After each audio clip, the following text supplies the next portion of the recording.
Hello, and we are back once again to the 119th edition of Weird Mind Newsroom, where of course this week we will be once again talking on some of the contents of the world of media, including a large selection of releases for this week, some trailers, and a news story or two. So let's not waste time on all this, let's get to talking all things media that we have for this week. I can do anything whenever I want, 'cause it's my game. Our first movie of this week in focus will bring a sense of utter chaos, unwanted conflicts, and a madcap caper that will get your hands dirty when all it seemed like a simple job pet-sitting for a mate. As renowned filmmaker Darren Aronofsky has returned with an all-new madcap caper with his new film of caught stealing. The new film, of course, will follow Hank Thompson, played by Austin Butler, a New York bartender who gets asked to mind his punk rock neighbor's cat for a few days. But in the process, soon finds himself caught in the middle of a motley crew of threatening gangsters who want a piece of him. Now, reception of this new film seems to be well received with praise of the concept and performances, particularly of leading star Austin Butler, though some of the story concepts can get a little muddled in all what is going on at once. But I'm sure the director himself is there, and if you want to check it out for yourself, then you can catch this new film out now in cinemas. Then for the second film for this week is bringing a sense that all can seem well and good in a relationship, and supporting one another is all good and wholesome. But it takes one bad chain of events to make it all come crashing down and have each other by the throat, and a conflict will arise, as we have a new focus of our romantic comedy with the release of the new movie of The Roses. Now the film will follow Theo and Iva, a picture-perfect couple that seems to have a perfect life, a successful careers, loving marriage, and great kids. However, not all great things last, as a tinderbox of fierce competition and hidden resentment soon emerges when Theo's career nosedives and Ivy's own ambition takes off before it reaches a boiling point that could spell a messy outcome. The reception of this film seems a bit more mixed, but still towards the positive side, with praise of the lead performances of Cumberbatch and Coleman, and some of the humour, though it seems to be a mix and appeal of feeling a little lacking in content and some jokes not working the best, and for a feeling that maybe better takes on the story itself overall. But I'm sure it will have its decent share of appeal, and if you want something to have a laugh with a partner or so, you can also catch the new movie out now in cinemas. Our third movie of this week is one that's been ready to go, initially premiered back in 2023, but has been sitting idly waiting to be released, and in this case, a creature so morphed by unspeakable horrors that it's been unleashed spells danger and chaos, as we have the release the long-awaited homage, reboot, or follow-up to the 80s creature feature of The Toxic Avenger. Set in a fantasy world close to our own, the film follows Winston Goose, a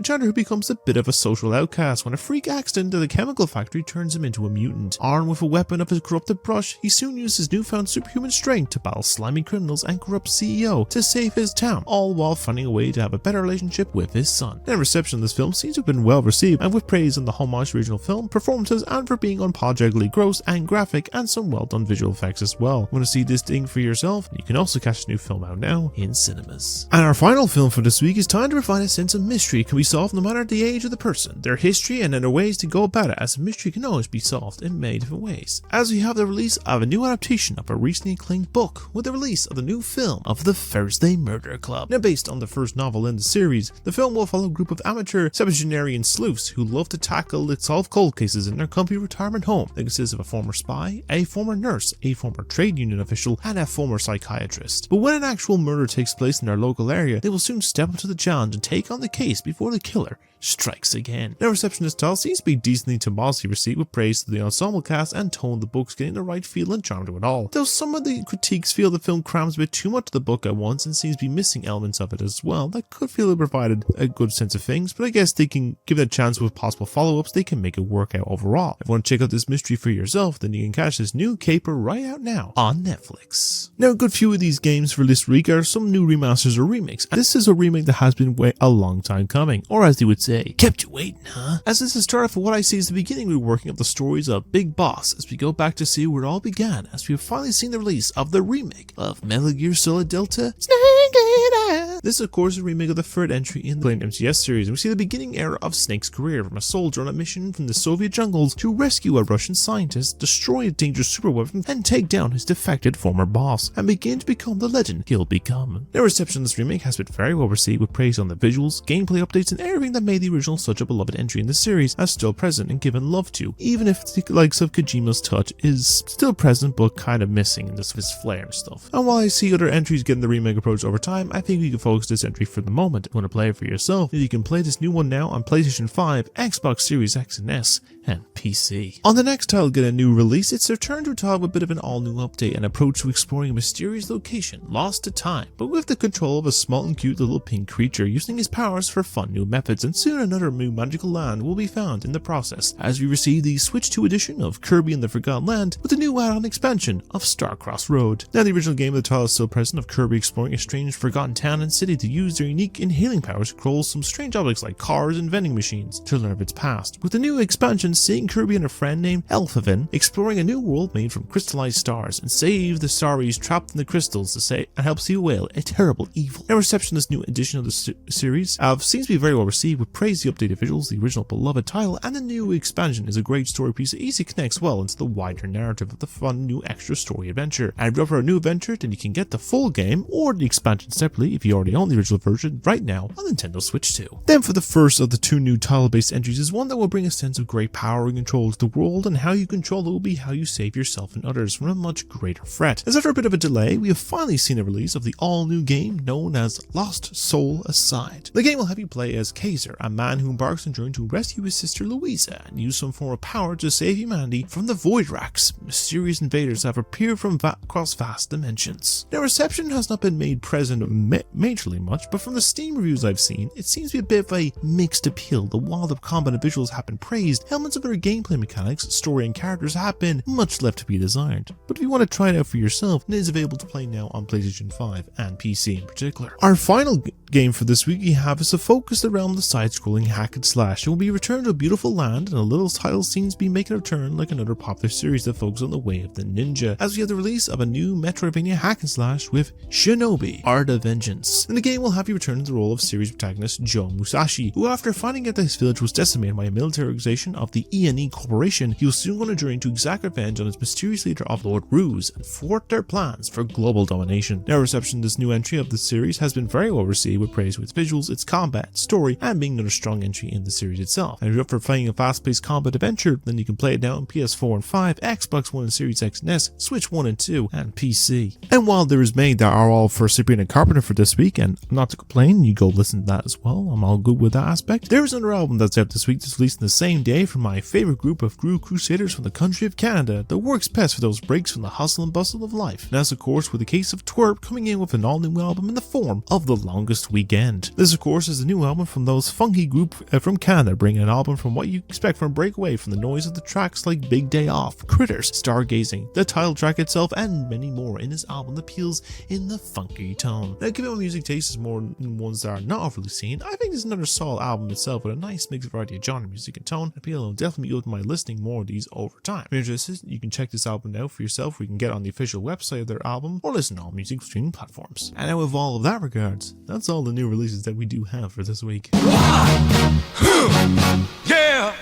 What is it good for? Now, we don't have much in terms of trailers for this week, but our first one in particular is we saw this first entry about 2 years ago, came out of nowhere and became something of a sleeper hit with an action classic of a wake in the World War style project. Well, out of nowhere, it was revealed that a follow-up was happening, and in that case, we have the trailer for said follow-up, as it seems to be a simple man looking to live peacefully on his land with his stash of gold take on an army by himself, as we receive the release to the follow-up to SISU with SISU Road to Revenge. Set in 1946 in Soviet-occupied Karelia, we see Atomi Korpai, or the man who refuses to die, dismantle the home of his family that were killed in the war, load onto his truck, and become determined to rebuild it somewhere more safe in their honor. However, when the Red Army discover Korpai's arrival on their soil, Igor Dragunov, the man responsible for killing his family, comes back hell-bent on a mission to kill the legendary soldier by any means necessary. Now, the original was one I believe was my dad initially told me about, and then I got invested into it and thought this film was really good, and the announcement of a sequel was a bit of a welcome one, because this only was announced like earlier this year and it was like already coming out later in the year. I'm like, damn, that was quick. They got some story to tell. And I will say, from what I've seen in the project, it looks like it's going for some bloody high octane action as the original, and some of the action pieces they show off in this trailer and the kills are really cool looking. I'm hoping we get a lot more appeal and just be full of like really cool deaths, kills and stuff like that. And in the case, since we're not that far away from release, I'm looking forward to checking this out, as a new title will be going to war into cinemas from the 14th of November. And for the second and final trailer that we have for this week, it's time for the focus of returning team of another iconic director and actress duo that seems to come along and get real weird or original with their ideas in mind, and in this case it's looking to get like its award-winning film a fair bit weird in the process, as Yorgos Lanthimos and his actor mainstay of Emma Stone are back again with the release of an all-new trailer for his new film of Begonia. In the film, we'll follow two conspiracy-obsessed young men who end up kidnapping the CEO of a major company, as they are convinced that they are actually an alien who's intending on destroying the Earth. I'm sure a lot of chaos will probably ensue in the process. Now, the likes of this concept is not far off the ideals of being strange or abstract, as the likes of the conspiracy realm has really seen a lot of crazy ordeals in more recent memory, and I can see this having something of a unique idea of working well and being a little bit of a madcap concept done well, and hopefully when he goes for a period piece or something extraordinary like this, and I can see some interest. And I'm sure will be something to check out in due time, with the film releasing itself into cinemas on October 31st. And with all that regards now, that's all the trailers that we actually do have for this week. Did you sleep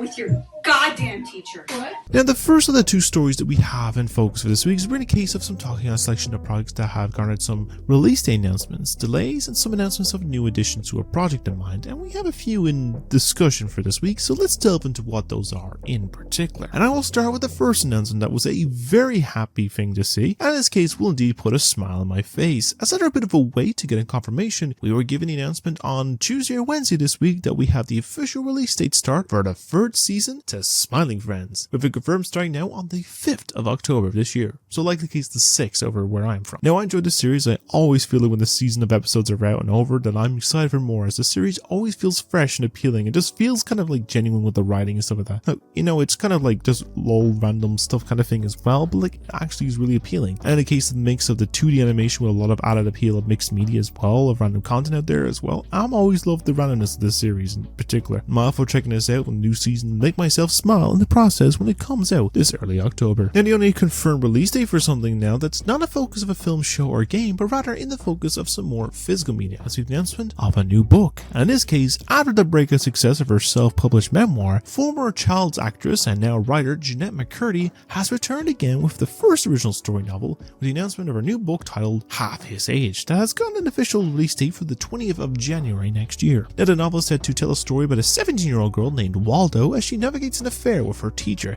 and the process to exploring the complexities of desire, power, and self-discovery. And while it has a sort of element of a Lolita story to it, I can feel her writing a wittiness that can help appeal to it all, and I'm sure it may be well worth a read, as her memoir of I'm Glad My Mom Died had a great success and a lot of array of emotions, and I'm interested to give this a read in due time. I'm sure it'll be well worth interest to learn more about this by the book's release in mid-January of next year. Now, for one of the only delays that was announced at the end of this week is on Friday evening, it was announced out of nowhere that the new adaptation of Mortal Kombat 2 has been delayed from its initial late October 2025 release and now be out 7 months later on May 16th of next year. Now, the reason for this is supposed has to do with the case that Warner Bros. Doesn't want to go with competition at the time, which in this case would be releasing the same day as the currently well-received Bruce Springsteen biopic, and then the second weekend for the Black Phone sequel, and third weekend for Tron Ares, and decide to push it to the middle of May, which in this case doesn't make sense at all, as we now have some tough competition, as we'll be releasing alongside the film of Is God Is. We've got the third weekend for Devil Wears Prada 2, and then a week later we'll likely be crushed by the release of The Mandalorian Grogu, and then even more so the release of Grand Theft Auto 6 on the 26th of May. So I wonder if they thought this through, and similar to the case of the Cat in the Hat last week, where they delayed it by about like 9 months in November for no reason. Now, I felt it was well fit for a Halloween release, as it could really release at a decent appeal and just before a bit of a week off midterm, but I guess we will see what comes of it. Do I see this being the last delay? I have no idea, but I feel it's possible for another slight change up, but I guess we will see when the fight and fatalities come to the big screen by May of next year. And the last of the stories in particular with confirmed announcements is not to do with release dates, but rather with one bit of some casting news. It was announced that some new additions have been added to return to a galaxy far, far away, as we've been given news that Mufasa and Lantern star Aaron Pierre and Arrival and Night Bitch actress Amy Adams have both been cast in the upcoming Star Wars film of Starfighter, alongside Madeline Ryan Gosling and other confirmed cast stars of Matt Smith and Mia Goth. Now, we've got nowhere on who they are playing just yet, but once I hear anything about about this in particular, I shall update in a later episode. But what do you think of all these release dates in particular, and are any of these you're more excited about, and who else do you see being cast in a new Star Wars film in particular? Let me know what you think down below, and we can talk all about them there. And for our second story for this week is focused more on the likes of projects that have been announced to be in the works, with some of my own thoughts on one or two of these projects, as well as updates for some other ones in particular and where they are in development. But for the moment, we can delve into that in a bit of time, so let's see what came out from the announced content of this week in particular. Now for this one's a little bit of a more questionable, and have to wonder why they decided on this project, but we have seen a few projects of classic stories and literature getting reworked into a new take on the story. And while this next one has had some follow-ups or new spins on it, the approach for this new one feels really kind of messy and not sounding that great. But it was announced on Tuesday that Amazon Prime Studios is planning to make a new series based on the classic novel of The Wonderful Wizard of Oz, with this series being aimed more of the young adult focused area, and also have some elements of deep themes, with the known one they have mentioned is that the Yellow Brick Road will symbolize and be a metaphor for the challenges and struggles that young adults face today. Now I know the case of the franchise has seen its share of ideas and such in mind, but I don't know why this option is seen as a decent idea if they just retell the original story but trying to be a modern take on it, because I don't really see how this is working that well in general, as I feel in some ways it'll become dated real quick if done poorly or in general. And I feel that something like this doesn't need a new modern take on the material. Now, likely case is that they'll have some that may appeal and some that may not appeal to this whole thing, but I haven't really seen the full thing and aspect, and maybe this project could work out well, but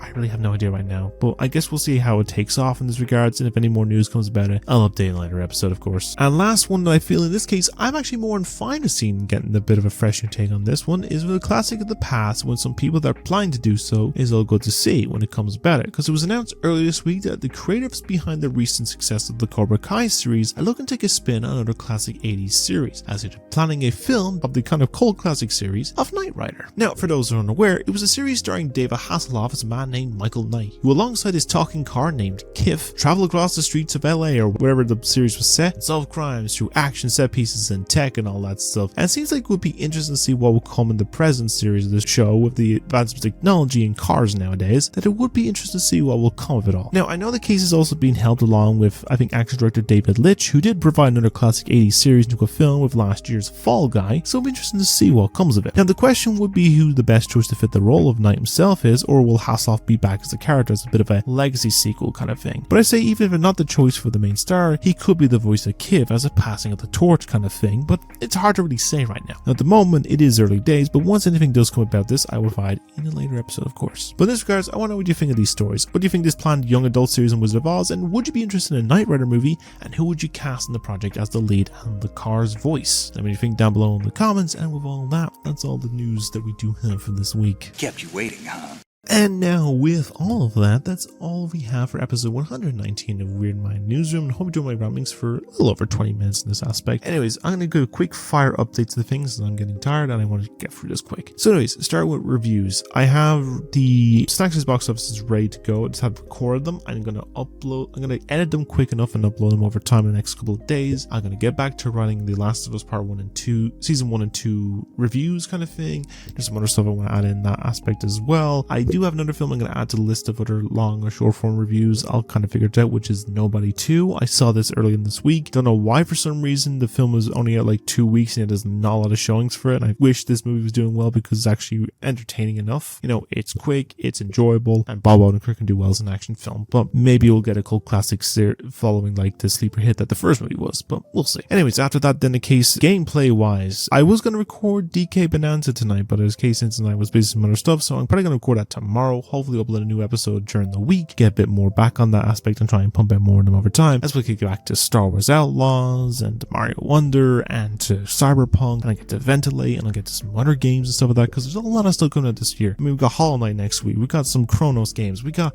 so many games, I can't really think of it. It's crazy, but we're gonna get to recording those over time, so look forward to those in due aspects. And in the case of long form stuff regards, Horror Most Bore is gonna come eventually. I don't know if I'm gonna do one for this year because a lot of horror movies previously has been great this year. I'm gonna get the AI audience shows. I promise someone I'm gonna get to. I'm gonna get back to writing that aspect. I'm gonna get to the rewatch-a-thon. I'm getting to that. I'm also gonna get to that Lego time-lapse, the Luxo lamp. I have it ready to go. I'm gonna quickly fly for that as well. So there's gonna be a fair few bits and pieces coming out in the next couple of weeks or two, but we'll see how it goes. So look forward to those, and thank you for your patience. And in a case instance, I'm gonna leave that there for now. And hopefully, if you want to see more from me and more frequently, and you want to see those content come out more frequently, then simply like and subscribe. I upload new stuff every single week, and I'm aiming for 500 subs right now. But in a case instance, hopefully by the end of this year, if it's a possibility, we get close to 1,000 subs. But any support is supportive of all the things. I appreciate every single one of you for tuning into my stuff, and this is my ramblings because I completely lose my mind here. Let me know your thoughts of everything that was discussed this week, from all the new releases, the trailers and the news stories that we have there as well, and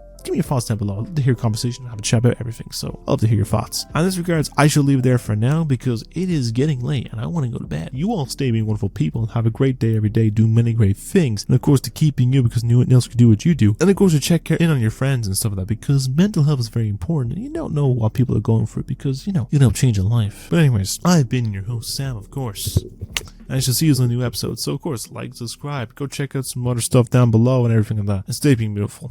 And I'll see you later. Take it easy.